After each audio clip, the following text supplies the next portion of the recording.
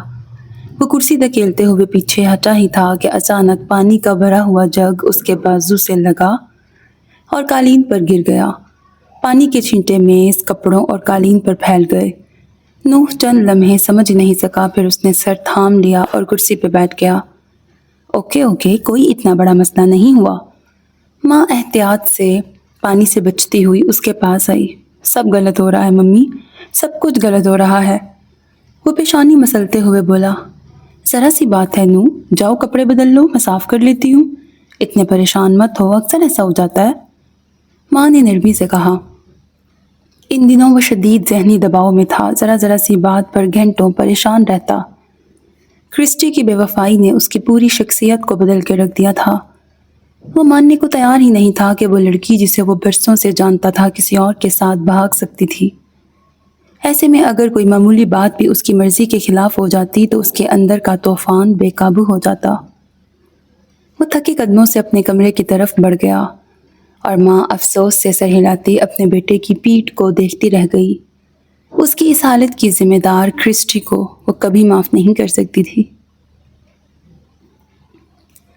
Florida کے شہر گینسویل کی وہ شام نمی سے بھیگی ہوئی تھی۔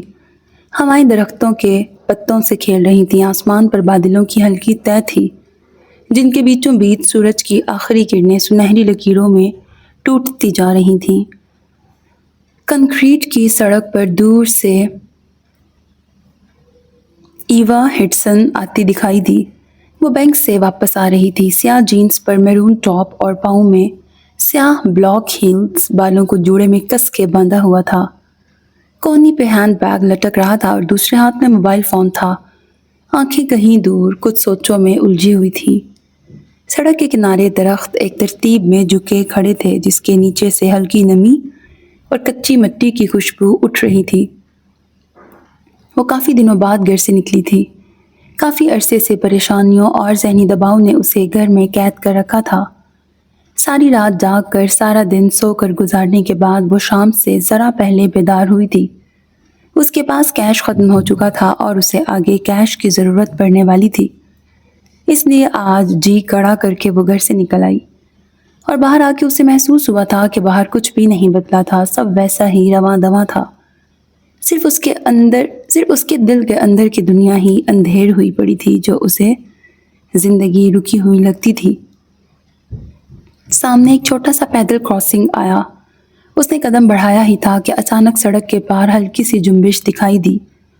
پہلے تو لگا شاید کوئی کپڑا یا پلاسٹک کہیں سے ہوا کے جھونکے کے ساتھ اڑ کر سڑک پر آیا ہو، مگر اگلے ہی لمحے دل ایک دم سے ٹھہر سا گیا۔ وہ ایک اصلی مگرمچھ تھا، تقریباً 6 فٹ لمبا، کائی لگے جسم کے ساتھ آہستہ آہستہ سڑک پار کر رہا تھا۔ فلوریڈا میں یہ منظر اکثر دیکھنے کو ملتا تھا، مگر باقی دنیا کے لیے یقیناً یہ نئی اور دلچسپ بات تھی، اس لیے وہ اکثر ایسے مناظر کو اپنے کیمرے میں قید کر لیتی تھی۔ وہ ایک وائلڈ لائف فوٹوگرافر بھی تھی اور اپنا یوٹیوب چینل بھی چلاتی تھی جہاں وہ دنیا کی مختلف شہروں میں جا کر چھوٹی چھوٹی ویڈیوز بناتی اور وہاں کے کھانوں اور ثقافت کے بارے میں معلومات فراہم کرتی۔ وہ بہت مشہور تو نہیں تھی مگر اس کا چینل اچھی طرح چل رہا تھا۔ لوگ اس کے کیمرہ اینگلز اور اس کی جمالیاتی حس کو بہت پسند کرتے تھے، جس انداز سے وہ چھوٹی چھوٹی چیزوں کو کیمرے میں قید کر کے دنیا کے سامنے لاتی تھی۔ آہستگی سے ایک ایک قدم وہ اس مگرمچھ کی طرف بڑھ رہی تھی۔ ارد گرد کا ماحول کچھ لمحوں کے لیے جیسے منجمد ہو گیا۔ ٹریفک دور سے رک گیا۔ کئی لوگوں نے اپنے فونز میں یہ منظر قید کرنا شروع کر دیا۔ ایوا نے بھی اپنا فون نکالا، کیمرہ آن کیا اور بڑی مہارت سے اینگل سیٹ کرنے لگی۔ وہ اس مگرمچھ کے کافی نزدیک پہنچ چکی تھی۔ وہ دھیرے دھیرے حرکت کر رہا تھا اور ایوا قدموں کی مدھم چاپ کے ساتھ اس کی مختلف زاویوں سے ویڈیو بنا رہی تھی۔ پھر اس نے موبائل کے لینس کو ذرا سا نیچے کیا تاکہ پورا منظر آ جائے۔ تھوڑی ہی دیر میں کچھ گاڑیاں رکنے لگیں، لوگ کھڑکیوں سے جھانکنے لگے۔ مگر اس نے ویڈیو ریکارڈ کر لی تھی۔ اسے افسوس ہوا کہ وہ اپنا کیمرہ ساتھ نہیں لائی تھی، مگر فون سے بھی ویڈیو خاصی اچھی بن چکی تھی۔ پھر وہ پلٹ کر چل دی۔ گلیوں کے دونوں طرف خاموش گھروں میں کھڑکیوں کے پردے ہلکے ہلکے جھول رہے تھے۔ چند منٹ بعد وہ اپنے اپارٹمنٹ کے سامنے پہنچی۔ 2 منزلہ عمارت تھی جس کے ایک چھوٹے سے فلیٹ میں وہ کافی عرصے سے مقیم تھی۔ دروازہ کھولتے ہی اندر ایک ٹھنڈی سی خاموشی نے استقبال کیا۔ کمرہ نیم تاریک تھا، بس کھڑکی کے بلائنڈز کے بیچ سے شام کی آخری روشنی اندر آ رہی تھی۔ اس نے پرس میز پہ رکھا، جوتے اتارے۔ اسی دوران ایک سیاہ رنگ کی بلی اس کے پاؤں سے لپٹنے لگی۔ اس نے آہستگی سے اسے بازوؤں میں اٹھایا اور پیار سے اس کے سر پر ہاتھ پھیرنے لگی۔ پچھلے کچھ عرصے میں اگر کوئی اس کا اپنا تھا تو بس یہی بلی تھی، ایک واحد جاندار جو اس کے قریب تھا، جو ہر وقت دستیاب تھا۔ بلی کو گود میں لیے اس نے تھکے سے انداز میں صوفے کی پشت سے ٹیک لگا لی۔ آنکھیں بند کی تو جلتی آنکھوں کو ذرا سا آرام ملا۔ وہ پچھلے کئی مہینوں سے بہت مشکل وقت سے گزر رہی تھی۔ اس نے اپنے ماں باپ، بہن بھائی، حتیٰ کہ بانجوں بھتیجوں سے بھی رابطہ کیا تھا، مگر وہ سب اپنی زندگیوں میں اب اتنے مصروف تھے کہ رسمی حال چال پوچھنے کے سوا کوئی اس کے برے وقت میں ساتھ نہ تھا۔ اپنا برا وقت اس نے مکمل تنہا کاٹا تھا۔ مارک اس کا منگیتر تھا اور اسی کے لیے فلوریڈا میں مقیم تھی۔ انہوں نے اپنی شادی اگلے سال طے کی تھی، مگر اس سے پہلے ہی ان کا بریک اپ ہو گیا۔ اس نے فون اٹھایا اور نہ چاہتے ہوئے بھی ایک بلاک کیے ہوئے نمبر پر موجود چیٹ کو دیکھنے لگی۔ ایوا، تم ہر بات پر اوور ریاکٹ کرتی ہو، جیسے تم چھوٹی بچی ہو اور میں تمہارا باپ ہوں جو تمہارے نخرے برداشت کرتا رہوں۔ وہ صرف میری کولیگ ہے، تنہائی کا شکار ہے، میں اسے ذرا سی کمپنی دے رہا تھا بس، پتہ نہیں تمہیں کیا مسئلہ ہے۔ اوفو، کیا میں ہر بار واپس تمہارے پاس نہیں آیا؟ تمہیں ڈر ہے کہ میں تمہیں چھوڑ دوں گا؟ تم بس ایک انسیکیور لڑکی ہو جو مجھے کھل کے سانس بھی نہیں لینے دیتی۔ یار تو کیا ہو گیا؟ یہ تو بس ٹائم پاس ہے، کون سا میں اس سے شادی کر رہا ہوں؟ شادی تو تم سے ہی کرنی ہے نا۔ تم اوور سینسیٹیو ہو، میں تمہیں ہینڈل نہیں کر سکتا، توڑنی ہے تو توڑ دو، منگنی مجھے فرق نہیں پڑتا۔ وہ صرف مارک کے میسیجز ہی پڑھتی جا رہی تھی، اپنے لمبے لمبے میسیجز جن میں اس نے مارک کو سمجھانے اور رشتہ بچانے کی ہر ممکن کوشش کی تھی۔ اس نے ان پہ نظر نہیں ڈالی۔ ان میسیجز کو دیکھ کر اسے اپنا آپ کم تر لگتا تھا۔ اس نے مارک کو یہ بتانے کی کوشش کی تھی کہ وہ اسے کتنا چاہتی ہے، وہ اسے کتنا ہرٹ کر رہا ہے، مگر ہر جواب میں مارک نے اسے ہی قصوروار ٹھہرایا تھا۔ وہ جتنی بار یہ سب سوچتی، اس کی رگ رگ میں اذیت اتر آتی، تکلیف تھی۔ کئی ماہ سے اس نے اپنا کام بھی چھوڑ رکھا تھا، ایک کمپنی کے ساتھ اس کا معاہدہ ہوا تھا، مگر وقت پر کام نہ دینے کے باعث نہ صرف کانٹریکٹ منسوخ ہو گیا بلکہ اسے جرمانہ بھی دینا پڑا۔ اس کا یوٹیوب چینل بھی ہر گزرتے دن کے ساتھ اپنی ویورشپ کھو رہا تھا۔ اس نے موبائل سائٹ پہ رکھ دیا، بلی اس کی گود سے اتر چکی تھی۔ چند لمحوں تک اپنے ماتھے کو دونوں ہاتھوں سے دبانے کے بعد اس نے آنکھیں کھولیں اور موبائل کو ہاتھ میں لے کے تھوڑی دیر پہلے بنائی گئی اپنی ویڈیو ری پلے کی۔ بس بہت ہو گیا غم منانا، اس نے خود سے کہا۔ اب اسے اپنے اخراجات کے لیے کام کرنا تھا، پیسے کمانے تھے اور اپنی زندگی کو دوبارہ ٹریک پہ لانا تھا۔ باہر ہلکی ہلکی بارش شروع ہو چکی تھی۔ یہ اس کی فلوریڈا کے شہر گینزویل میں آخری رات تھی، ایک بہت ہی مشکل رات۔ وہ دنیا گھومنے کی شوقین تھی، نگر نگر پھرنا اس کا جنون بھی تھا اور روزگار بھی، مگر اس کی مستقل رہائش گینزویل ہی تھی، کیونکہ یہ مارک کا شہر تھا، اسی لیے اس نے یہاں اپنا ذاتی اپارٹمنٹ لے رکھا تھا۔ اچھا، مجھے نہیں پتا گینزویل، نہ میرا نیٹ آ رہا کہ میں اس کو سرچ کر لوں۔ اب I don't know whether I am pronouncing it right or not، ٹھیک ہے؟ فلوریڈا میں ٹھیک بول رہی ہوں، گینزویل مجھے نہیں پتا۔ اسے گینزویل سے کوئی شکایت نہیں تھی سوائے اس کے کہ یہ مارک کا شہر تھا اور اسے مارک سے نجات پانی تھی۔ مارک سے جڑی ہر یاد، ہر چیز، ہر جگہ کو اسے چھوڑ دینا تھا۔ آج کی رات اس کی زندگی کی آخری مشکل رات تھی، وہ رات جب اس نے مارک کے ساتھ گزری یادوں کو آخری بار دیکھا اور محسوس کیا، اب مزید نہیں۔ وہ ساری رات جاگ کر بہتی آنکھوں کے ساتھ اپنے گھر کے ایک ایک کونے سے مارک سے جڑی یادوں کو نوچتی رہی۔ اس نے مارک کے دیے کارڈز اور فوٹو البمز ایک پین میں ڈال کر آگ لگا دی، پھر اس راکھ کو واش روم میں لے جا کے بہا دیا۔ اس نے اپنی تمام ڈائریاں کھول کر دیکھیں۔ اب مارک کے ہاتھ کی لکھی کوئی چیز بھی اس کے پاس نہ رہی تھی۔ اس نے وہ تصویریں بھی جلا دیں جو مارک نے اپنے ہاتھ سے بنائی تھیں، اگرچہ ان میں مارک موجود نہیں تھا، مگر چونکہ وہ اس کے ہاتھوں سے بنی تھیں اس لیے اس نے ان چیزوں کی بھی قربانی دے دی۔ ٹھنڈے پانی کے چھینٹے مار کر اس نے اپنی جلتی آنکھوں اور تپتے چہرے کو تھوڑا سکون دیا۔ پھر اس نے لیپ ٹاپ کھولا اور مارک سے وابستہ ہر چیز کو ایک ایک کر کے ڈیلیٹ کرتی چلی گئی۔ گھنٹوں لگا دیے پر آخر کار سب صاف ہو گیا۔ پھر فون اٹھایا اور چیٹس، تصاویر، ویڈیو سب کچھ ڈیلیٹ کر دیا۔ پتہ نہیں کتنا وقت گزرا مگر جب سب مٹ گیا تو اسے محسوس ہوا جیسے اس کا فون ہلکا ہو گیا ہے اور اس کے دل کا بوجھ بھی۔ میں جانتی ہوں مارک تم واپس آؤ گے میرے پاس، کیونکہ تم نے ہمیشہ مجھے سٹینڈ بائی پہ رکھا ہے۔ جب بھی تمہارا کوئی رشتہ ناکام ہوتا ہے تم میرے پاس لوٹ آتے ہو، اور میں ہمیشہ وہیں کھڑی ملتی ہوں۔ اسی لیے تمہیں مجھے چھوڑنا آسان لگتا ہے، لیکن اب نہیں مارک، اب نہیں۔ اب میں تمہیں نہیں ملوں گی۔ تم نے مجھے قصداً ضائع کیا، اب میں تمہیں اتفاقاً بھی نہیں ملوں گی۔ قائد اعظم شیشے کی کھڑکی کے سامنے سے اس نے پردہ ہٹایا۔ بارش تھم چکی تھی، صبح ہونے کو تھی، مگر ہر چیز ابھی نیم اندھیرے میں ڈوبی ہوئی تھی۔ جتنا برا تم نے میرے ساتھ کیا ہے اس سے زیادہ برا میں اپنے ساتھ کروں گی اگر تمہیں دوبارہ اپنی زندگی میں آنے دیا، اگر دوبارہ چانس دے دیا۔ دل ہی دل میں وہ مارک سے زیادہ خود سے مخاطب تھی۔ پھر وہ پلٹ کر کمرے میں آئی، گھر میں مارک کی لائی ہوئی ہر چھوٹی سے چھوٹی چیز اکٹھی کر کے سامنے رکھی۔ مختلف موقعوں پر دیے گئے تحفے، مارک کے خریدے ہوئے لباس سب نکال لیے، یہاں تک کہ وہ کشن کورز بھی اتار لیے جن کی ادائیگی مارک نے کی تھی۔ سب چیزیں ایک جگہ ڈھیر کر دیں۔ آج کے بعد میں تمہیں سوچوں گی بھی نہیں۔ مجھے کوئی فرق نہیں پڑتا تم کہاں ہو، تم زندہ ہو یا نہیں۔ مارک اب تم اب میرے لیے میٹر نہیں کرتے۔ سارا سامان ایک گتے کے ڈبے میں پیک کر کے اس نے اوپر چیریٹی کی پرچی لگائی اور ڈبہ اٹھا کے اپارٹمنٹ سے باہر نکل گئی۔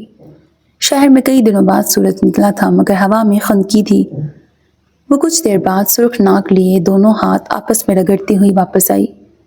چاروں طرف نگاہ دوڑائی، اب جو کچھ بھی تھا وہ صرف اس کا اپنا تھا۔ وہ یکدم ہلکی پھلکی ہو گئی۔ میں تم سے آزاد ہو گئی ہوں مارک۔ پتہ نہیں کتنے دنوں بعد اس کے ہونٹوں پر مسکراہٹ آئی تھی۔ یہ سب اتنا مشکل نہیں تھا جتنا وہ سمجھتی رہی تھی۔ ایک ٹاکسک رشتے میں رہنا مشکل ہوتا ہے، چھوڑ دینا نہیں۔ مارک اور اس سے جڑی ہر شے سے نجات پا کر اسے یکدم محسوس ہوا تھا کہ ٹاکسک رشتوں سے چھٹکارا پانا کتنا سکون دیتا ہے۔ کاش وہ یہ مہینوں پہلے کر لیتی۔ مجھے کیوں لگتا تھا کہ میں کبھی اس کیفیت سے نکل نہیں سکوں گی؟ وہ کچن میں آئی، پین نکالا، پین کیک کا بیٹر گھول کر گرم پین پہ پھیلایا اور ڈھک دیا۔ پھر مگ میں کافی ڈالی اور اسے پھینٹنے لگی۔ تھوڑی دیر میں کافی اور پین کیک دونوں تیار تھے۔ اس نے بھاپ اڑاتی ہوئی دونوں چیزیں ٹرے میں رکھیں، ساتھ شہد کا مرتبان رکھا اور لاؤنج میں آ کے بیٹھ گئی۔ شیشے کی کھڑکی کے پار سے دھوپ کی کرنیں اندر آ کے صوفے تک پھیل رہی تھی۔ زندگی اچانک ہی پرسکون اور ہلکی پھلکی سی لگنے لگی تھی۔ اس نے ٹرے ٹیبل پہ رکھی، کمبل اٹھایا اور پاؤں صوفے پر چڑھا کے بیٹھ گئی۔ کمبل پیروں پر پھیلا کر ٹرے گود میں رکھی۔ ریاست کیلیفورنیا میں ٹاہو کی جھیل کے نزدیک پائن کے لمبے درختوں اور برف پوش پہاڑوں کے بیچ آباد ایک خوبصورت چھوٹا سا قصبہ ٹاہوما اب اس کی منزل تھا۔ ایک طویل عرصے کے ذہنی تناؤ کے بعد اب اسے فطرت کے قریب رہنا تھا، پرسکون اور آزاد فطرت۔ ٹاہوما میں اس کا دوسرا دن تھا۔ صبح کی ہوا میں ہلکی سی ٹھنڈک گھلی ہوئی تھی، جیسے درختوں نے رات بھر اوس کے قطروں کو اپنے اندر جذب کر کے اب آہستہ آہستہ واپس چھوڑ دیا ہو۔ ایوا ہڈسن نے اپنے بالوں کو ڈھیلے سے جوڑے میں باندھ رکھا تھا، جینز پہ ہلکی نیلی جیکٹ پہنی ہوئی تھی، کیمرہ گلے میں ڈالے وہ باہر نکل آئی۔ عام طور پر وہ جہاں بھی جاتی وہاں کی گلیوں، مقامی گھروں یا مارکیٹ کے چھوٹے چھوٹے ولاگز بنا لیتی، مگر ٹاہوما مختلف تھا۔ یہاں کی ہوا میں کچھ ایسا سحر تھا جو باقی شہروں میں نہیں ملا تھا۔ درختوں کی کتاروں میں وسیع پائن کی مہک اور ارد گرد پھیلے جنگل کی گہری خاموشی اسے اپنی طرف بلا رہی تھی۔ اس کے پیچھے اس کی سیاہ بلی دم ہلاتی ہوئی چل رہی تھی۔ ایوا راستے میں کبھی کیمرے سے شاخوں کے درمیان سے چھن کے آتی روشنی کو قید کرتی۔ وہ صبح خیز نہیں تھی، مگر اس جگہ کو صبح اور شام کے مناظر کے ساتھ اپنے کیمرے میں قید کرنے کا شوق اسے اتنی صبح یہاں تک لے آیا تھا۔ سب کچھ پرسکون تھا کہ اچانک ہوا میں ایک عجیب سا ارتعاش پھیلا۔ کہیں دور سے کسی بلی کے چیخنے کی تیز آواز ابھری۔ وہ آواز اتنی غیر متوقع تھی کہ ایوا کے قدم رک گئے۔ اس کی اپنی بلی نے بھی کان کھڑے کر لیے، پھر اچانک زور زور سے میاؤں میاؤں کرنے لگی، جیسے کسی انجانے خطرے کی خبر دے رہی ہو۔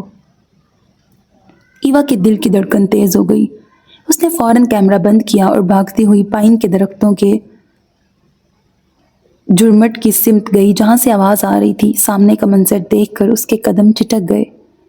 ایک بڑا سا بھورا ریچھ ایک چھوٹی سی سفید بلی کو پنجوں میں جکڑے ہوئے تھا۔ بلی شدید خوفزدہ تھی، پھر بھی اپنی پوری طاقت لگا کر اس کے چنگل سے نکلنے کی کوشش کر رہی تھی۔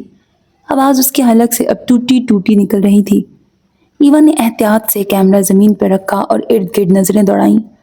ایک موٹی سی ٹوٹی ہوئی شاخ زمین پہ پڑی تھی۔ اس نے جلدی سے اسے اٹھایا اور دونوں ہاتھوں سے مضبوطی سے پکڑ کے زور سے ریچھ کی سمت جھلائی۔ ریچھ ایک دم پلٹا، مگر ایوا گھبرائے بغیر زور زور سے چلانے لگی۔ اس نے شاخ زمین پہ ماری، آواز گونجی اور ریچھ ایک لمحے کو ٹھٹک گیا۔ پھر کچھ لمحوں کے تذبذب کے بعد وہ درختوں کی اوٹ میں غائب ہو گیا۔ ایوا چند قدم احتیاط سے آگے بڑھی، مبادا کسی طرف سے وہ ریچھ دوبارہ حملہ آور نہ ہو جائے۔ اس نے جھک کر چھوٹی سفید بلی کو اٹھایا۔ اس کی دائیں پچھلی ٹانگ پر ہلکی سی خراش تھی۔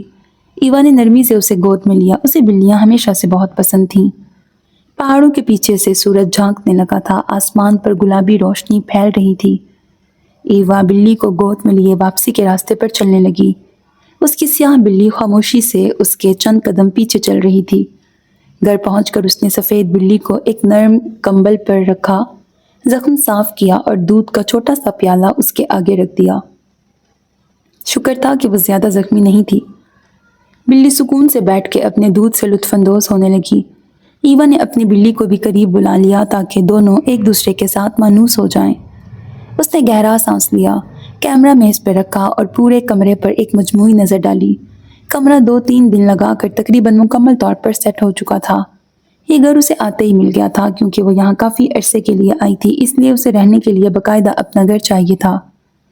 اس کے ولاگز میں اکثر اس کے صبح و شام کے معمولات بھی شامل ہوتے، اس لیے وہ جہاں بھی جاتی اپنے کمرے کو ہر ممکن حد تک خوبصورت اور سادہ مگر نفیس انداز میں سجانے کی عادی تھی۔ یہاں آ کے بھی اس نے سب سے پہلے اپنا کمرہ سیٹ کیا تھا۔ نرم قالین، ہلکے رنگوں کے پردے اور کھڑکی کے قریب رکھے پودے جن کے بیچ میں سے اب ٹاہو ماں کی سنہری سی روشنی چھن کے اندر آ رہی تھی۔ ٹاہو ماں کے چھوٹے سے قصبے پر سردی کی پہلی بارش اتر رہی تھی۔ درختوں کے پتے جو کل تک زرد اور نارنجی رنگ میں جلتے دکھائی دیتے تھے، اب ایک ایک کر کے گرنے لگے تھے۔ بارش کی نمی سے بھری ہوا میں ایک مانوس سی خوشبو گھلی ہوئی تھی۔ دکانوں کے شیشوں پر بھاپ کی ہلکی سی تہ جمنے لگی تھی اور گھروں کے اندر چمنی سے اٹھتا دھواں ہوا میں مل کے منظر کو مزید خوبصورت بنا رہا تھا۔ وہ خاص طور پر اس دن بارش کے بعد ٹاہو ماں کے اس قصبے کی عکس بندی کو نکلی تھی۔ صبح کا وقت تھا، سردی کچھ زیادہ ہی محسوس ہو رہی تھی۔ اپنی بھوری جیکٹ کو مکمل بند کیے، بھاری گرم بوٹ پہنے، سر پہ اونی ٹوپی جمائے، وہ کیمرہ سر سے ذرا اوپر اٹھائے نہایت دلچسپی سے اپنے کام میں مگن تھی کہ اچانک اس کے پیچھے چلتی اس کی دونوں بلیاں آپس میں کتوں کی طرح لڑنے لگیں۔ وہ اپنی ویڈیو ادھوری نہیں چھوڑنا چاہتی تھی، مگر بلیوں کی لڑائی نے اس کی توجہ بٹا دی۔ وہ کبھی اشارے سے اور کبھی اپنا بوٹ دونوں کے درمیان لا کر انہیں ایک دوسرے سے الگ کرنے کی ناکام کوشش کر رہی تھی کہ جانے کیا ہوا۔ قدم با قدم پیچھے ہٹتے اور 2 جگہوں پر بیک وقت توجہ رکھے وہ اچانک اپنے پیچھے آتے کسی شخص سے اتنی بری طرح ٹکرا گئی کہ دونوں توازن برقرار نہ رکھ سکے اور ایک زوردار جھٹکے سے زمین پر منہ کے بل جا گرے۔ گرنے سے اتنی بڑی چیخ اس کے منہ سے نہیں نکلی جتنی کہ اپنے اوپر بہتے اس ٹھنڈے مایا کو محسوس کر کے نکلی۔ ایک لمحے کو اسے لگا جیسے کسی نے برفیلا یخ پانی اس پہ انڈیل دیا ہو۔ آنکھیں میچ کر بمشکل خود پہ قابو پاتے ہوئے اس نے کپ کپاتے ہوئے نیچے دیکھا۔ وہ یخ بستہ دودھ تھا جو دور تک پھیل چکا تھا۔ اس نے ایک نظر اپنے سے ذرا فاصلے پہ گرے اس لڑکے پر ڈالی جو 15-16 سال کا معلوم ہوتا تھا اور اس وقت دودھ کی ندی میں ہاتھ پر ہاتھ دھرے غصے سے اسے گھور رہا تھا۔ مجھے معاف کرنا، یقیناً غلطی میری ہے، میں نے تمہارا کافی نقصان کر دیا۔ واقعی اسے اس چھوٹے لڑکے کے لیے افسوس ہوا۔ لڑکا سر جھٹک کر بڑبڑاتے ہوئے اپنے کپڑے نچوڑنے لگا۔ ایوا کی نظر کچھ فاصلے پر اپنے کیمرے پہ پڑی، پھر وہاں سے اپنی دونوں بلیوں پر گئی جو لڑائی بھول کر اب دودھ چاٹنے میں مصروف تھی۔ اس کا دل چاہا دونوں کو پکڑ کے ایک ایک تھپڑ جڑ دے۔ میں تمہیں ادائی کر دوں گی، فکر مت کرو، وہ اپنی جیکٹ کی آستینوں سے ہاتھ پونچھتے ہوئے بولی۔ اسی اثنا میں اس کی نظر اپنے سر پر کھڑے ایک اور شخص پہ پڑی۔ سیاہ جینس پر سیاہ ہی جیکٹ پہنے، ماتھے پر تیوری چڑھائے وہ آدمی بہتے دودھ کے منظر کو دیکھ رہا تھا۔ ذرا مدد کر دو میری، وہ ایک ہاتھ کمر پہ رکھے اور دوسرا اس شخص کی طرف بڑھاتے ہوئے ملتجی ہوئی، مگر وہ سخت نظروں سے اسے دیکھتا ہوا لمبے لمبے ڈگ بھرتا آگے بڑھ گیا۔ ایوا ہکا بکا رہ گئی، اسے کیا ہوا؟ عجیب انسان ہے، ذرا سی مدد کر دیتا تو آسمان نہیں ٹوٹ پڑتا۔ واقعی اسے دکھ ہوا۔ اٹھو، وہی لڑکا اب اس کی طرف ہاتھ بڑھاتے ہوئے بولا۔ ایوا ممنون سی ہو کہ اس کا ہاتھ تھام کر اٹھ کھڑی ہوئی۔ میری کمر پر چوٹ لگی ہے، وہ کراہتے ہوئے بولی۔ تمہارا شکریہ، تم کتنے اچھے لڑکے ہو، اتنے نقصان پر بھی کچھ نہیں کہہ رہے، الٹا میری مدد کر رہے ہو۔ وہ اب زمین سے اس کا کیمرہ اٹھا کر دے رہا تھا، مگر وہ شخص کتنا بدتمیز تھا، ایسے گھور رہا تھا جیسے ابھی تھپڑ جڑ دے گا مجھے۔ اس کا دکھ ابھی کم نہیں ہوا تھا۔ ایسا اس لیے ہے کہ تم نے جو نقصان کیا ہے نا، لڑکے نے ارد گرد پھیلے دودھ کی طرف اشارہ کیا، یہ سب اس کا نقصان ہوا ہے۔ وہ ہنسی دبانے کی کوشش کرتے ہوئے بولا۔ کیا؟ ایوا نے حیرت سے آنکھیں پھیلائیں۔ ہاں، وہ میرا باس ہے، لڑکے نے کندھے اچکائے۔ اوہ، ایوا کو جیسے ساری بات سمجھ میں آ گئی تھی۔ تم پلیز اس سے کہہ دینا کہ میں کل تک رقم ضرور دے دوں گی، وہ پریشان نہ ہو، نقصان میری ذمہ داری ہے، اس نے نرمی سے کہا۔ کہہ دوں گا، لڑکے نے سر ہلایا۔ تم ایڈریس بتا دو مجھے، ویسے کیا اس کی دودھ کی دکان ہے؟ وہ پوچھنے لگی۔ آئس کریم کی دکان ہے، ٹاہوما کی سب سے مشہور آئس کریم شاپ ہماری ہے، دی الپائن کریم، اس کے لہجے میں فخر سا در آیا۔ واہ، میں تمہاری آئس کریم کھانے آؤں گی لڑکے، اور رقم بھی ادا کر دوں گی، ایڈریس بتانا ذرا۔ مجھے یقین ہے کہ نقصان دینے والا دوبارہ کبھی نظر بھی نہیں آتا، مگر چلو تم کہہ رہی ہو تو لے لو ایڈریس۔ ایوا نے اسے گھورا تو وہ فوراً پتہ سمجھانے لگا۔ کچھ دیر بعد وہ ایک ہاتھ سے کمر کو ہلکا سا دبائے بھیگے اور اکڑے ہوئے کپڑوں کے ساتھ اپنے گھر کی طرف جا رہی تھی، جبکہ دونوں بلیاں گہری سہیلیوں کی طرح اس کے پیچھے پیچھے دم ہلاتی چل رہی تھیں۔ اگلے دن وہ واقعی الپائن کریم کے دروازے پر موجود تھی۔ صبح ہلکی سی دھوپ نکلی تھی، مگر فضا میں اب بھی ٹھنڈک باقی تھی۔ پرانی لکڑی کے تختوں سے بنی وہ بہت چھوٹی سی دکان تھی جو قدیم امریکی طرز کی جھلک پیش کر رہی تھی۔ دکان کی حالت سے صاف لگتا تھا کہ برسوں سے کسی نے اس کی نہ مرمت کرائی ہے، نہ کوئی تبدیلی کی ہے۔ ایک طرف پرانی آئس کریم مشین لگی تھی اور اس کے ساتھ ہی کاؤنٹر پر پلاسٹک کے کپ اور چمچ ترتیب سے رکھے تھے۔ اندر داخل ہوتے ہی مکھن، دودھ اور ونیلا کی ملی جلی خوشبو نے اسے اپنے حصار میں لے لیا۔ لکڑی کی دیواروں پر وقت کے نشان واضح تھے، کہیں سے رنگ اکھڑ چکا تھا، کہیں کیلیں زنگ آلود ہو چکی تھیں۔ چھت سے لٹکتے بلب مدھم روشنی بکھیر رہے تھے جو فضا کو سوگوار سا بنا رہے تھے۔ اکا دکا گاہک لکڑی کی پرانی میز اور کرسیوں پر بیٹھے خاموشی سے آئس کریم کھا رہے تھے۔ لکڑی کے فرش پر قدم رکھتے ہی ہلکی سی چڑچڑاہٹ ہوئی، جیسے دکان خود اپنے پرانے دن یاد دلا رہی ہو۔ ایوا نے ایک گہرا سانس بھرا اور شیشے کے اس شوکیس کی طرف بڑھی جہاں محض 3 ذائقے رکھے تھے، ونیلا، چاکلیٹ اور اسٹرابیری۔ اسے قدرے مایوسی سی ہوئی۔ وہ اس لڑکے کے کہنے پر یہاں آئی تھی جس نے بتایا تھا کہ یہ قصبے کی سب سے مشہور آئس کریم شاپ ہے، مگر الپائن کریم کی حالت دیکھ کر وہ بات کچھ مبالغہ معلوم ہونے لگی۔ وہ خاموشی سے جا کے ایک طرف بیٹھ گئی۔ اے لڑکے، ذرا سا اسے فارغ ہوتے دیکھ کے اس نے آواز لگائی۔ وہ متوجہ ہوا اور اسے پہچانتے ہی مسکرا دیا، پھر بھویں اٹھا کر یوں دیکھا جیسے اس کے یہاں آنے کی توقع بالکل نہ ہو۔ گڈ مارننگ، میرا نام جیمز ہے، ہاتھ پونچھ کر نزدیک آتے ہوئے اس نے بتایا۔ ایوا نے ہلکی سی مسکراہٹ کے ساتھ کہا، ذرا میرے لیے سب سے بہترین ذائقے والی آئس کریم لانا۔ کچھ دیر بعد ہی وہ اپنے ہاتھوں میں تینوں ذائقوں کے چھوٹے کپ لیے اس کے سامنے رکھ رہا تھا۔ آئس کریم اچھی تھی، مگر یہ ذائقہ عام سا ہی تھا۔ دنیا میں ہر جگہ ونیلا، چاکلیٹ اور اسٹرابری آئس کریم کا یہی بنیادی ذائقہ پایا جاتا ہے۔ کوئی خاص بات اسے محسوس نہ ہوئی، مگر وہ اس چھوٹے لڑکے کا دل نہیں توڑنا چاہتی تھی، اسی لیے ادائی کرتے وقت بلا وجہ تعریف کیے گئی۔ ساتھ ہی اس نے جیمز کو دودھ کے نقصان کی تلافی بھی کر دی۔ کب سے بنی ہے یہ آئس کریم شاپ ویسے؟ اس کا فوراً جانے کا کوئی ارادہ نہیں لگ رہا تھا۔ باس کے دادا کے وقت سے ہے، یہاں کی سب سے پرانی اور پہلی آئس کریم شاپ ہے الپائن کریم۔ اس کے لہجے میں ہلکا سا فخر جھلک رہا تھا۔ تو گویا تب سے اسی طرز پر آئس کریم بن رہی ہے اس شاپ میں، کوئی نئی تبدیلی نہیں کی؟ ایوا نے دلچسپی سے پوچھا۔ بجٹ کمزور ہے ذرا، پھر کریں گے تبدیلی، وہ مصروف سے انداز میں بولا۔ قصبے میں نئی دکانیں کھلنے کی وجہ سے گاہک بہت کم ہو گئے ہیں، اسی لیے آمدنی اب اتنی نہیں رہی۔ ایسا اس لیے ہے کہ وہ بولتے بولتے رک گئی۔ سامنے سے وہی آتا دکھائی دیا، وہی شخص جس کی تیوری آج بھی چڑھی ہوئی تھی۔ ایک نگاہ غلط ایوا پہ ڈال کر وہ جیمز کو چند ہدایات دیتا ہوا اندر بنے ایک کمرے میں چلا گیا۔ یہ کتنا عجیب ہے، آخر اس کے منہ پر ہر وقت 12 کیوں بجے ہوتے ہیں؟ وہ کہے بغیر رہ نہ سکی، کیونکہ اس کی ہونے والی بیوی کسی کے ساتھ بھاگ گئی تھی۔ مسکراہٹ دباتے ہوئے جیمز نے ایک آنکھ بند کر کے رازداری سے کہا۔ ایوا نے حیرت سے آنکھیں پھیلا دیں۔ یہ مذاق ہے کیا؟ سچ کہہ رہا ہوں لڑکی، نوح اسے بہت پسند کرتا تھا اور شادی کے لیے ایک ایک پیسہ جوڑا تھا، مگر وہ نوح سے زیادہ امیر آدمی دیکھ کے اس کے ساتھ بھاگ گئی۔ نوح کو بہت صدمہ لگا۔ جیمز نے تفصیل سے بتایا۔ اوہ، اسی لیے وہ ہر وقت ناراض لگتا ہے، ساری دنیا سے ناراض۔ ایوا نے افسوس سے سر ہلایا۔ میں سمجھ سکتی ہوں۔ کیوں؟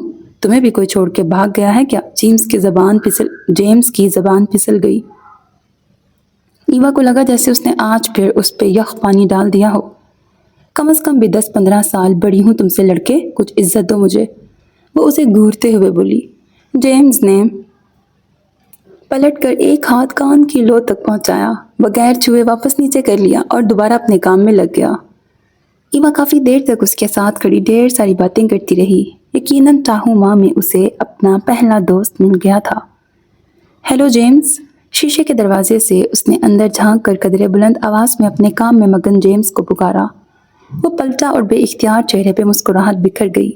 ہیلو ایوا، کیسی ہو تم؟ اس نے وہیں سے ہاتھ ہلایا۔ اندر آ جاؤ، ذرا جلدی میں ہوں، بہت ساری آئس کریم پیک کر دو، گھر لے جانی ہے، اس نے کھڑے کھڑے ہی کہا۔ جیمز نے سر ہلا کے آئس کریم مشین کی طرف رخ کیا۔ اسی لمحے بیرونی دروازے سے نوح اندر آتا دکھائی دیا۔ ہیلو مسٹر نوح، کیا حال ہے آپ کا؟ وہ خوش دلی سے بولی۔ نوح نے سر سے پاؤں تک ایک سرسری نظر میں اس کا جائزہ لیا۔ نیلی سکرٹ کے ساتھ آرام دہ جوتے پہنے، سر پہ ہیٹ جمائے، اس نے اپنا مخصوص چھوٹا سا بھورا بیگ کندھے پہ لٹکا رکھا تھا اور کیمرہ ہاتھ میں تھا۔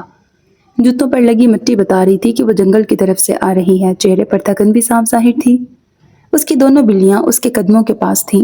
ہیلو، چند لمحوں کے توقف کے بعد اس نے کہا، تو بس اتنا ہی، اور سپاٹ چہرہ لیے اس کے پاس سے گزر کر اندر چلا گیا۔ یہ تمہارے باس کا موڈ ہمیشہ خراب کیوں رہتا ہے؟ ایسا چہرہ دیکھ کے بندے کی تھکن بڑھ جاتی ہے، وہ جل کر قدرے آہستہ آواز میں بولی۔ وہ اصل میں نوح بہت پریشان ہے آج کل۔ کیوں؟ کیا پریشانی ہے اسے؟ جیمز کی بات سن کے اس نے فوراً اگلا سوال داغا۔ وہ جیمز کچھ بتاتے بتاتے جیسے رک گیا۔ وہ اس کا بغور جائزہ لے رہی تھی۔ بس دکان پر گاہک کم آتے ہیں آج کل، اس لیے پریشان رہتا ہے۔ جانے کیوں سے لگا کہ جیمز اصل بات چھپا گیا ہے۔ اس نے گہرا سانس لیا۔ میرے پاس کہنے کو بہت کچھ ہے شاپ کے حوالے سے، مگر فی الحال میں بہت تھکی ہوئی ہوں۔ بس اتنا ہی کہوں گی کہ تمہارے باس کو چہرے پر ذرا سی مسکراہٹ رکھنے کی اشد ضرورت ہے۔ مجھے یقین ہے کسٹمرز اس کی ایسی شکل دیکھ کر ہی مڑ جاتے ہوں گے۔ خیر، گڈ بائے۔ وہ اپنی آئس کریم اٹھا کر رکی نہیں۔ جیمز کی کرنے لگا تھا۔ اس کے نکلنے کے چند لمحے بعد ہی نوح کچھ سامان اٹھائے باہر آتا دکھائی دیا۔ جیمز کی ہنسی کو فوراً بریک لگ گیا۔ ایوا ہڈسن کے مخصوص پرفیوم کی خوشبو ابھی تک فضا میں پھیلی تھی، مگر یہ خوشبو اس کے یہاں ہونے کی واحد علامت نہیں تھی، بلکہ اس نے ایک سائٹ کی میز پہ چڑھ کر بے فکری سے بیٹھی اس کی چھوٹی سی سفید بلی دیکھی۔ آگے بڑھ کر اس بلی کو دونوں ہاتھوں میں اٹھایا اور شیشے کا دروازہ کھول کر اسے باہر نکال دیا۔ جیمز کچھ پیسے مٹھی میں دبائے بلی کے پیچھے نکل آیا۔ ایوا، یہ لو تمہارے باقی بچے پیسے۔ جیمز کی آواز پر تھکے تھکے قدموں سے گھر کے راستے پر بڑھتی وہ رک گئی۔ وہ اسے یاد آیا کہ اس کے پیسے رہ گئے تھے۔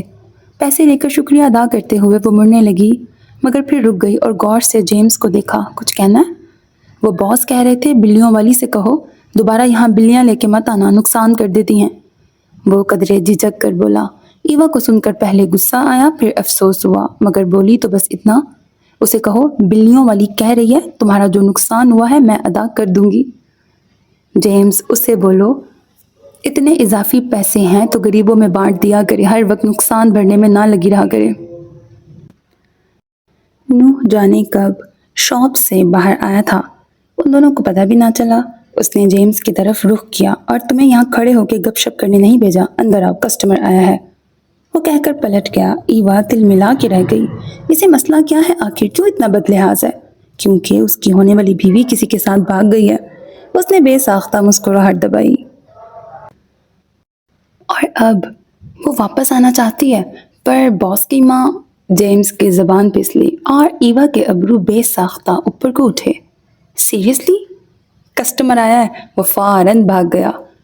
بلیوں والی نے دور سے شیشے کے پار آئس کریم والے کو دیکھا۔ اسے نوح میں کچھ ماہ پہلے کی ایوا نظر آئی۔ ایک ٹھنڈی سانس بھرتے ہوئے اس نے سر جھٹکا اور اپنے راستے پر چل دی۔ جنگل کی طرف جاتے راستے میں الپائن کریم شاپ آتی تھی اور وہ اکثر ہی واپسی پر اس دکان کے اندر موجود ہوتی تھی۔ اس نے اپنی مخصوص کرسی اور میز بھی سنبھال لی تھی جہاں سے وہ جیمز کے ساتھ گھنٹوں باتیں کرتی پائی جاتی تھی۔ نوح کی آتے جاتے اس پر روز نظر پڑتی تھی۔ کبھی دونوں سر جوڑ کر سرگوشیوں میں باتیں کر رہے ہوتے، کبھی کسی بات پر قہقہے لگا رہے ہوتے، اور کبھی وہ دونوں اس کے فون یا کیمرے پہ جھک کر جانے کیا دیکھ رہے ہوتے۔ نوح کی موجودگی میں وہ محتاط سے ہو جاتے تھے۔ اس نے کئی بار نوح کو خود سے مخاطب کرنے کی کوشش کی، مگر اس کی طرف سے ٹھنڈا جواب پا کر وہ اب کچھ دنوں سے خاموش تھی۔ بلیاں اب بھی اس کے ساتھ ہوتی، مگر وہ دانستہ انہیں شیشے کے دروازے کے پار چھوڑ کر اندر آتی تھی۔ اس دن دکان پر خلاف توقع کافی رش تھا۔ جیمز مصروف تھا اور کچھ سامان ختم ہونے کو تھا۔ نوح خود سامان لانے نکلا تو ایوا اسے دکان کی طرف آتی دکھائی دی۔ پستہ رنگ کی لمبی سکرٹ پر سفید پھول بنے ہوئے تھے، ساتھ سفید ہی نرم جوتے تھے اور سر پہ ہیٹ۔ آج نہ کیمرہ اس کے ساتھ تھا، نہ بیگ اور نہ ہی بلیاں۔ گڈ ایوننگ مسٹر نوح، پاس آتے ہوئے اس نے کہا۔ گڈ ایوننگ مس ایوا۔ خلاف توقع آج اس نے اس کا نام لے کے اسے مخاطب کیا۔ آپ کہاں جا رہے ہیں؟ اس کا موڈ معمول پہ دیکھ کے اس نے پوچھ لیا۔ دکان کا کچھ سامان لینا ہے۔ سپاٹ چہرے کے ساتھ مختصر مگر نارمل سا جواب ملا۔ کیا میں آپ کے ساتھ چل سکتی ہوں؟ وہ چونک کر اسے دیکھنے لگا۔ وہ اصل میں آپ سے آئس کریم کے حوالے سے کچھ باتیں کرنا چاہتی ہوں۔ وہ اس کے ساتھ ساتھ چلنے لگی۔ نوح نے اسے منع نہیں کیا۔ میں نے بہت دنیا گھومی ہوئی ہے، ہر طرح کے ذائقے چکھے ہیں، وہ بتانے لگی۔ میں آپ کو بتا سکتی ہوں کہ دنیا کی سب سے بہترین آئس کریمز کہاں ملتی ہیں اور وہ کھانے میں کیسی ہوتی ہیں۔ اس کے لہجے میں ہلکی سی جوش بھری مسکراہٹ در آئی، مگر آگے سے نو رسپانس کا بورڈ ہی نظر آیا۔ مجھے جو ذائقہ آج تک سب سے خاص لگا ہے وہ شہد والی آئس کریم کا ہے۔ یقین کریں اتنی مزیدار، اتنی زبردست، اس کے منہ میں پانی آنے لگا۔ میں چاہتی ہوں آپ شہد والی آئس کریم بنانا شروع کریں۔ چاہوں ماں کی کسی آئس کریم شاپ پر فی الحال یہ نہیں ہے، اس لیے آپ کی دکان پر یہ چل جائے گی۔ اس نے چند لمحے توقف کیا، مگر کوئی جواب نہ پا کر اسے ذرا مایوسی سی ہوئی۔ تم میری بات سن بھی رہے ہو؟ وہ آپ سے تم پر آ گئی۔ سن رہا ہوں۔ وہی لہجہ، وہی انداز۔ تمہیں اپنی دکان پر نئی چیزیں آزمانی چاہیے۔ دیکھو کاروبار میں جدت نہ لاؤ تو کاروبار کسی وقت کتنا ہی کامیاب کیوں نہ ہو وہ وقت کے ساتھ ٹھنڈا پڑ جاتا ہے۔ تمہارے والد کے وقت میں جو ذائقے نئے تھے انہوں نے وہ بنا کے بیچنے شروع کیے تو ان کا بزنس چل پڑا، مگر تم اس زمانے میں بھی انہی ذائقوں کو لے کے بیچنے کی کوشش کرو گے تو وہ نہیں بکیں گے۔ ہر دور کے تقاضے مختلف ہوتے ہیں مسٹر نوح، زبان بھی نیا ذائقہ مانگتی ہے ہر کچھ عرصے بعد، اسی لیے تبدیلی لاؤ، کچھ نیا کرو، کچھ نیا سوچو، کوئی نئی آئس کریم ایجاد کرو۔ جو ذائقے الپائن کریم کی پہچان ہے انہیں کیسے چھوڑ دوں؟ وہ خفگی سے ایک موڑ کاٹتے ہوئے بولا۔ ہماری آئس کریم بہترین آئس کریم ہے۔ دیکھو دنیا ٹرینڈز کے ساتھ چلتی ہے، تمہیں اپنی بہترین آئس کریم کے ساتھ نئے تجربے کرنے پڑیں گے، تمہیں ذائقوں کے ساتھ باقی بھی کچھ تبدیل کرنا ہوگا۔ میں نے دنیا دیکھی ہے، میں جانتی ہوں کہ کسٹمرز کہاں شوق سے جاتے ہیں۔ تم آج کل کی جنریشن کو ایک عام سے پرانے پلاسٹک کے کپ میں عام سی آئس کریم پیش کرو گے تو وہ دوبارہ شوق سے تمہاری دکان پہ نہیں آئیں گے۔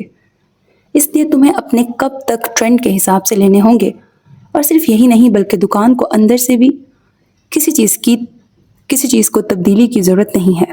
وہ ضدی سے لہجے میں بولا، ہر چیز کو تبدیلی کی ضرورت ہے مسٹر نو۔ وہ نرمی سے بولی، آپ کو بھی تبدیلی کی ضرورت ہے مسٹر نو۔ اس طرح ضدی بن کر آپ صرف اپنی مشکلات میں اضافہ کر رہے ہیں۔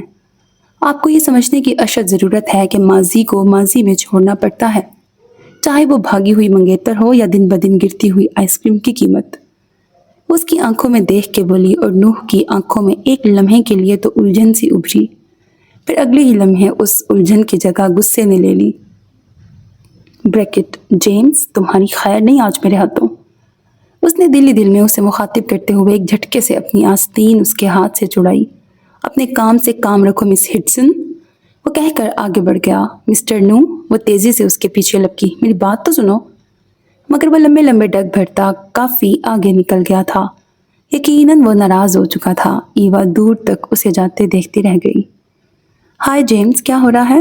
وہ آج پھر جنگل سے آتے ہوئے الپائن کریم کے دروازے پر موجود تھی۔ جیمز نے سرسری سی نظر اس پہ ڈالی اور رخ پھیر کر اپنے کام میں مصروف ہو گیا۔ وہ حیران ہوتی ہوئی اندر چلی آئی۔ اندر 4-5 لوگ موجود تھے جو اپنی اپنی میزوں پر بیٹھے آئس کریم کھا رہے تھے۔ ان کی آوازیں سرگوشیوں سے بلند نہ تھیں، مخصوص سی خاموشی کے ساتھ ونیلا، اسٹرابری اور چاکلیٹ کی خوشبو نے اس کا استقبال کیا۔ تمہیں کیا ہوا؟ وہ پاس آتے ہوئے بولی۔ کچھ نہیں، بے رخی سے بغیر اس کی جانب دیکھے وہ بولا۔ موڈ کیوں آف ہے؟ وہ اسے بغور دیکھتی ہوئی بولی۔ آپ کو کیا چاہیے؟ بیٹھ جائیں، میں سرو کر دیتا ہوں۔ وہ سپاٹ لہجے میں ایسے بول رہا تھا جیسے اسے جانتا ہی نہ ہو۔ نوح نے تم سے کچھ کہا ہے؟ کیا میرے حوالے سے کچھ کہا ہے؟ وہ جیسے اچانک ہی نتیجے تک پہنچ گئی۔ آپ یہاں آئس کریم کھانے آتی ہیں اور میں آپ کو آئس کریم بنا کے دیتا ہوں۔ باقی ہمارے بیچ کوئی دوسری بات آج کے بعد نہیں ہوگی مس ایوا ہڈسن۔ وہ اپنی بات مکمل کر کے ایک نئے آنے والے گاہک کی طرف متوجہ ہو گیا۔ چند لمحوں تک وہ کھڑی جیسے خود پر قابو پاتی رہی، پھر اس اندرونی کمرے کی طرف بڑھ گئی جس میں اس کے مطابق اس وقت نوح موجود ہوتا تھا۔ دروازہ بغیر دستک کے کھلا تھا، اس لیے وہ اپنے ہاتھ میں موجود تصاویر کو سنبھال نہ پایا۔ بے اختیار نظریں دروازے کی سمت اٹھ گئیں۔ گرین کارگو پینٹ پر ڈارک گرین شرٹ، بال اونچی پونی میں مقید، کندھے پر جھولتا مخصوص براؤن بیگ اور پاؤں میں گرد آلود سے جوگرز تھے۔ چہرے پر سنجیدگی اور تکلیف کے آثار نمایاں تھے۔ سرخ چہرے کے ساتھ وہ قدم قدم چلتی اس میز تک آئی تو وہ یکدم جیسے چونک گیا کہ وہ بغیر دستک کے آئی ہے اور نوح کو خود کو سنبھالنے کا موقع نہ ملا۔ اس کی ریڑھ کی ہڈی میں غصے کی ایک لہر دوڑ گئی۔ کیا بدتمیزی ہے یہ؟ وہ مٹھیاں بھینچ کر اٹھ کھڑا ہوا۔ جیمز کو ڈانٹا ہے تم نے؟ مجھ سے بات کرنے سے منع کیا؟ وہ اس کے موڈ کا اثر لیے بغیر بولی۔ تم بلا وجہ کی دخل اندازی؟ اس نے دانت پیستے ہوئے کچھ کہنا چاہا۔ جیمز میرا واحد دوست تھا مسٹر نو، تم نے مجھ سے میرا دوست چھین لیا صرف اس بات پر کہ اس نے مجھے تمہاری منگیتر کی بات کیوں بتائی؟ نوح کے چہرے پر ضبط اور تکلیف کے آثار ایک ساتھ ابھر آئے۔ میں تم سے صرف یہ کہنے آئی ہوں کہ اس قصبے کا ہر گھر جانتا ہے کہ تمہاری منگیتر تمہیں چھوڑ کر کسی اور کے ساتھ چلی گئی ہے، کیونکہ ایسی باتیں چھپتی نہیں ہیں، سب جانتے ہیں۔ ایک میں نے جان لیا تو کیا بڑی بات ہو گئی کہ تم نے جیمز کو مجھ سے دور کر دیا؟ وہ پہلی بار جیسے لاجواب ہوا تھا۔ اور تمہیں لگتا ہے تم واحد ہو جس کے ساتھ یہ ہوا ہے؟ میں تمہیں بتا دوں، یہ دور ہی ایسا ہے، کوئی کسی رشتے میں زیادہ دیر نہیں ٹھہرتا، سب بھاگ رہے ہیں رشتوں سے، وعدوں سے۔ ہم سب انہی حالات سے گزر رہے ہیں، مگر ہم میں سے کوئی بھی تمہاری طرح چہرے پر آدھی دنیا کی بد اخلاقی سجا کے زبان پہ بدلہذی کا زہر لیے نہیں پھر رہا، ورنہ اگر سب نے تمہاری طرح ریاکٹ کرنا شروع کر دیا تو یہ زمین رہنے کے لائق ہی نہیں رہے گی۔ وہ اسے بولنے کا موقع دیے بغیر تیز تیز بولتی جا رہی تھی۔ تم نے جیمز کو مجھ سے دور کر دیا، میں تمہیں کبھی معاف نہیں کروں گی، اور تم یاد رکھنا، جیسے تمہاری آئس کریم شاپ زوال کا شکار ہے صرف تمہاری خوش فہمی اور ضد کی وجہ سے، ویسے ہی تم اپنی زندگی کو بھی اسی رویے کی وجہ سے زوال کا شکار کر کے رہو گے۔ تم اس ذہنیت کے ساتھ کبھی خوش نہیں رہ سکتے۔ دنیا رنگوں کے ساتھ جینا پسند کرتی ہے، بے رنگ وجود اور بے رنگ شاپ کسی کو بھی پسند نہیں آتے۔ وہ جس طرح آئی تھی اسی طرح واپس نکل گئی۔ نوح اس کے پیچھے آیا مگر تب تک وہ بیرونی دروازہ پار کر کے باہر جا چکی تھی۔ اس کی نظر جیمز پر پڑی جو شیشے کے دروازے سے اسے جاتے دیکھ رہا تھا، پھر سر جھٹک کر آئس کریم مشین کی طرف بڑھ گیا۔ نوح واپس اپنی جگہ آیا۔ تصویریں اب بھی ویسے ہی اس کی میز پہ بکھری پڑی تھیں جیسے اس کے ہاتھ سے چھوٹ کے گری تھیں۔ ان میں نوح کے ساتھ موجود لڑکی کا چہرہ یکدم جیسے دھندلا سا گیا تھا۔ الپائن کریم شاپ ایک وقت میں اس قصبے کی سب سے مشہور شاپ تھی۔ یہاں آنے والے سیاح بھی اکثر اسی کا رخ کرتے تھے اور جتنے دن وہ تاہومہ میں رہتے یہیں کی آئس کریم کھاتے۔ ان کی چھوٹی سی فیملی اس شاپ سے اتنا کما لیتی تھی کہ گھر آرام سے چل رہا تھا، ہر سہولت موجود تھی۔ نوح کی بڑی بہن کی شادی بھی بہت دھوم دھام سے ہوئی تھی کیونکہ تب تک ان کی شاپ اپنے عروج پر تھی، مگر پھر ہر گزرتے سال کے ساتھ اس کی سیل کم ہونے لگی اور قصبے میں کئی نئی آئس کریم شاپس بن گئیں۔ اسے یاد تھا کہ اس کے والد آخری دنوں میں کچھ سوچ رہے تھے۔ وہ چاہتے تھے کہ کچھ نئے ذائقے متعارف کروائیں۔ ان کے پاس سرمایہ تو زیادہ نہ تھا، مگر خواہش تھی کہ اسی شاپ میں سخت سردی کے موسم میں کافی اور قہوے کا آغاز بھی کریں، مگر پھر ان کی وفات ہو گئی۔ نوح کی والدہ شوہر کی موت کے بعد بیمار رہنے لگیں۔ نوح شاپ کو زیادہ وقت نہ دے پاتا تھا، اس لیے الپائن کریم مزید نیچے آنے لگی۔ ایک ایک کر کے ان کے ورکرز بھی انہیں چھوڑنے لگے۔ ایسے میں اسے جیمز ملا تھا اور پچھلے کئی سالوں سے وہ معمولی سی تنخواہ پہ کام کرتا نوح کے ساتھ اس کے برے وقت کا واحد ساتھی تھا۔ اس کی منگیتر جو کئی سالوں سے شادی کے انتظار میں تھی نوح سے ناراض رہنے لگی تھی کیونکہ وہ ہر بار شادی مؤخر کر دیتا تھا۔ حقیقت یہ تھی کہ نوح نے اس سے وعدہ کیا تھا کہ وہ اسے اس مشہور ڈیزائنر کا بنایا ہوا جوڑا پہنائے گا جو ملک کی بڑی اداکاراؤں کے لیے شادی کے جوڑے بناتا تھا۔ یہ وعدہ اس کی حیثیت سے بڑا تھا مگر یہ اس کی منگیتر کی خواہش تھی اور وہ اسے پورا کرنا چاہتا تھا۔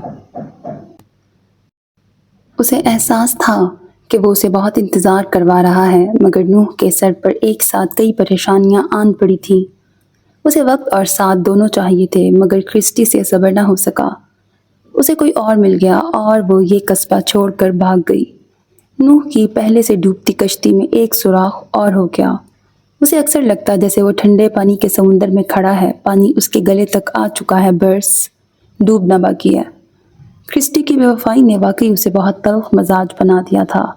وہ اب ضرورت سے زیادہ بدلحاظی کا مظاہرہ کرنے لگا تھا اور اس کی برداشت کم ہو چکی تھی۔ اوپر سے ایوا کے الفاظ جو اسے آئینہ دکھاتے تھے اس کے لیے ناقابل برداشت ہو گئے تھے۔ وہ جانے کتنی دیر تک خاموشی سے کرسی کی پشت سے سر ٹکائے آنکھیں بند کیے بیٹھا رہا۔ میں گھر جا رہا ہوں باس، دروازے پر کھڑے جیمز نے بغیر اس کی طرف دیکھے اطلاع دی۔ یقیناً کافی دیر سے کوئی کسٹمر نہیں آیا تھا اور رات بھی خاصی ہو چکی تھی۔ رکو میں بھی چلتا ہوں، نوح نے جیمز کے روٹھے ہوئے انداز کو نظر انداز کرتے ہوئے کہا۔ جی بہتر۔ جیمز سر ہلا کے دروازے سے ہٹ گیا۔ نوح نے اپنی میز سمیٹی۔ یہ کمرہ ایک طرح سے اسٹور روم تھا جہاں الپائن کریم کا اضافی سامان رکھا جاتا تھا۔ ساتھ ہی ایک کونے میں اس کی کرسی اور میز تھی جس پہ چند فائلیں اور ڈائری رکھی تھی۔ ان میں شاپ کے تمام حسابات اور قرضے درج تھے۔ تمہارا کیا خیال ہے قصبے میں اس وقت سب سے بہترین ذائقے کی آئس کریم کون بنا رہا ہے؟ جیمز کے ساتھ چلتے ہوئے اس نے سوال کیا۔ پتہ نہیں، وہ سابقہ لہجے میں بولا۔ اچھا، اس دن ایوا کو تو بتا رہے تھے کہ تمہاری تنخواہ میں سے جب پیسے بچتے ہیں تو تم کیا کیا کھانے جاتے ہو؟ ان میں ایک آئس کریم بھی شامل تھی، مجھے یاد پڑ رہا ہے۔ جیمز شرمندہ سا ہو گیا۔ وہ بس ایسے ہی ایک ہی دفعہ کھائی تھی۔ وہ ادھر، اس نے نام بتانے کے بجائے ہاتھ سے ایک طرف اشارہ کیا۔ نوح جیسے سمجھ گیا۔ چلو پھر میرا بھی دل چاہ رہا ہے، آج کچھ نیا ذائقہ چکھتے ہیں۔ وہ اس سمت کو چل دیا۔ جیمز حیرانی سے اس کے پیچھے پیچھے چلنے لگا۔ کچھ ہی دیر بعد وہ دونوں قصبے میں کھلنے والی اس نئی چھوٹی سی رنگ برنگی خوبصورت آئس کریم شاپ کے اندر بیٹھے مختلف بیری آئس کریمز آزما رہے تھے، جن میں جیمز کی پسندیدہ بلیک ریسپبیری آئس کریم تھی جس کے اوپر چاکلیٹ فلیکس الگ سے ڈالے گئے تھے۔ آئس کریم کے جامنی رنگ میں ہلکی سی کھٹاس تھی مگر نہ زیادہ ترش اور نہ زیادہ میٹھی، بہت منفرد ذائقے والی آئس کریم تھی۔ واقعی یہ آئس کریم میرے لیے اور اس قصبے کے لوگوں کے لیے ایک نیا ذائقہ ہے، میں نے اس سے پہلے کبھی ایسی چیز نہیں کھائی۔ نوح نے اپنی آئس کریم ختم کر کے بے اختیار کہا۔ جیمز نے سر اٹھا کے اس کے چہرے کو دیکھنا چاہا، وہاں ہلکی سی مسکراہٹ تھی، وہ جانے کتنے عرصے بعد مسکرایا تھا۔ جیمز کو بہت اچھا لگا، وہ اپنی ناراضگی بھول گیا۔ تمہیں مزید چاہیے ہو تو منگوا دوں؟ وہ اب نرمی سے پوچھ رہا تھا۔ جیمز پر آج حیرتوں کے پہاڑ ٹوٹ رہے تھے۔ اس کا باس اتنا سخی کب سے ہو گیا تھا؟ تمہیں پتہ ہے ایوا کا گھر کہاں ہے؟ اس نے پوچھا۔ نہیں، میں کبھی اس کے گھر نہیں گیا، مگر اندازہ ہے وہ پائن کے درختوں کے قریب کسی ہٹ میں رہتی ہے، جیمز نے بتایا۔ کل صبح شاپ کے لیے جلدی نکلیں گے، نوح نے کچھ سوچتے ہوئے کہا۔ ایک پہاڑ کی چوٹی پر ایک تنہا صنوبر کھڑا ہے، برف کی چادر اوڑھے، خاموش، تھما ہوا سا۔ وہ خواب دیکھتا ہے کسی دور کے ریگستان کا، جہاں ایک کھجور کا درخت اداسی میں ڈوبا کھڑا ہے۔ وہ دونوں ایک دوسرے کو نہیں جانتے، مگر خوابوں میں ملتے ہیں اکثر، ایک برف میں دوسرا ریت میں، اور دونوں تنہائی میں گم۔ ڈینم کی پینٹ پر ڈینم جیکٹ پہنے، براؤن جوگرز پہنے، بالوں پر اونی ٹوپی جمائے، وہ صبح سویرے پائن کے درختوں کے آس پاس چہل قدمی کر رہی تھی۔ اس کے ہاتھوں کی انگلیاں اور ناک سردی سے سرخ ہو چکی تھی، مگر چند قدموں کی چہل قدمی کے بعد بدن میں حرارت لوٹ آئی تھی۔ دونوں بلیاں کبھی اس کے آگے لپکتیں تو کبھی پیچھے رہ جاتیں، اور وہ ان کے بیچ خاموش مسکراہٹ کے ساتھ چلتی جاتی۔ پائن کے درختوں کے درمیان سے سورج کی پہلی کرنیں ابھی جھانک ہی رہی تھیں کہ اچانک دور سے ایک مانوس آواز نے اس کی توجہ اپنی جانب کھینچ لی۔ ہیلو مس ایوا، آواز جیمز کی تھی۔ اس نے آواز کی سمت دیکھتے ہوئے ماتھے پر دائیں ہاتھ کا چھجا سا بنایا اور آنکھیں چھوٹی کر کے دور سے اسے اپنی طرف ہاتھ ہلاتے ہوئے آتے دیکھا۔ اس کے پیچھے محض چند قدموں کے فاصلے پر دونوں ہاتھ جیبوں میں ڈالے نوح بھی آ رہا تھا۔ جانے کیوں ایوا کے دل نے چند دھڑکنیں مس کر دیں، پھر غیر محسوس انداز میں اس نے اپنی اونی ٹوپی کو دونوں طرف سے کھینچ کر کانوں پر برابر کیا، ڈینم جیکٹ کو سیدھا کیا اور ایک گہرا سانس لیا۔ اتنے میں وہ دونوں اس کے پاس آ چکے تھے۔ کیسی ہو تم؟ جیمز کے چہرے کی چمک بتا رہی تھی کہ وہ وہی جیمز تھا، اس کا دوست اور اس کا رازدار۔ مگر ایوا کو یاد آیا کل شام وہ کتنا بدل گیا تھا۔ یاد آنے پر اس نے بے اختیار رخ پھیر لیا، مگر وہ بھی بلا کا ڈھیٹ تھا، دوسری جانب سے آ کر اس کے سامنے کھڑا ہو گیا۔ میں معافی چاہتا ہوں، میں نے تم سے کل شام اچھا سلوک نہیں کیا، وہ سادگی سے بولا۔ ایوا نے اس کے معصوم سے شرارتی چہرے پر نظر ڈالی اور ایک گہرا سانس لے کے رہ گئی۔ بس اتنا ہی آسان ہوتا ہے منانا، لوگ پتہ نہیں دیر کیوں کرتے ہیں۔ تم بالکل اجنبی ہو گئے تھے، مجھے اچھا نہیں لگا تھا، وہ گلہ کیے بغیر رہ نہ سکی۔ پر میں تمہاری معافی قبول کر رہی ہوں، اس نے اچانک اس کا کان پکڑ کر مڑوڑ ڈالا۔